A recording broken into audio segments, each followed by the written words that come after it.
What's going on, everybody? This is MDENT313, and I'm back at you with another one. Listen, what I want to talk about today is Gervonta Tank Davis struggling to find an opponent.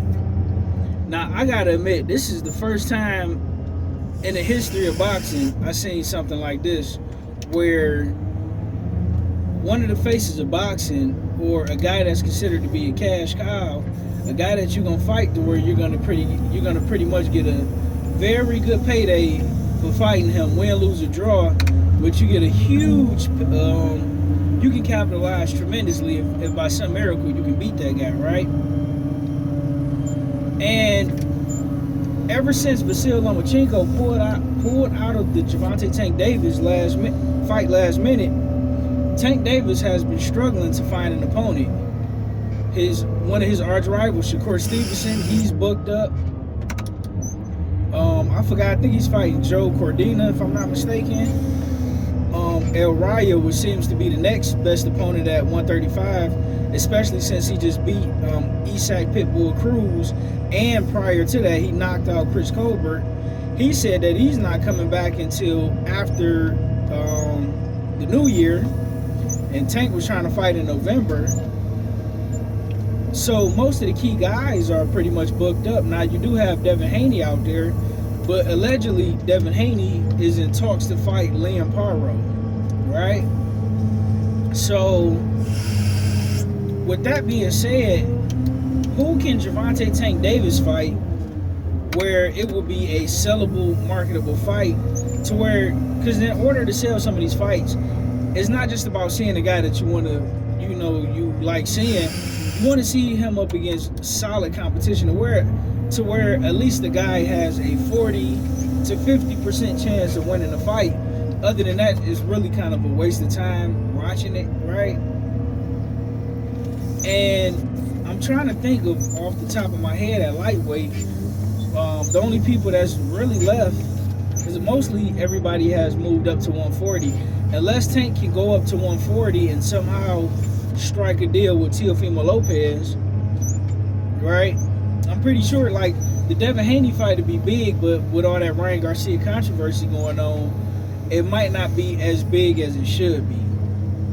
Even though I think Devin Haney will beat Gervonta Tank Davis, but I think if he can somehow get Teofimo Lopez in the ring, that'll help out tremendously, and that'll be a huge fight, especially if you put it in the Brooklyn Barclays Center, or you put it in MSG, Madison Square Garden. Man, that fight would go absolutely crazy. I mean, you could probably get away with putting it in LA too, and that fight would do pretty good numbers. Other than that, the only guys that I can see that got a decent name, I would say Gary Russell Jr., but Gary Russell Jr. has been so inactive. I mean, that might not be a good idea. If he was active, that'd be a pretty huge fight. I wish he would have fought Tevin Farmer when he had the opportunity, but Tevin Farmer is pretty much past it. His best days is behind him. So I would go after, if I'm Gervonta Tank Davis, I would go after a Teofimo Lopez. But it's interesting to see what he's going to do, who he's going to pick, because I know he's still trying to fight in November. And it's cutting it pretty close, because you factor in a 8-week training camp. His fight might get pushed back until December, depending on how long it is before he finds an opponent. But Teofimo Lopez, unless he could probably steal, who can he? Maybe if he could steal like a Liam Paro from Devin Haney, maybe, which I would still rather see Liam Paro versus Devin Haney, but or unless he can overpay El Rayo to get in the ring in November instead of wait till afterward. But like I say, this is a strange phenomenon. I never seen a cash cow have a hard time getting a fight. Crazy times we living in, ladies and gentlemen. Crazy times, especially in the sport of boxing. Let me know who you guys want to see Gervonta Tank Davis fight.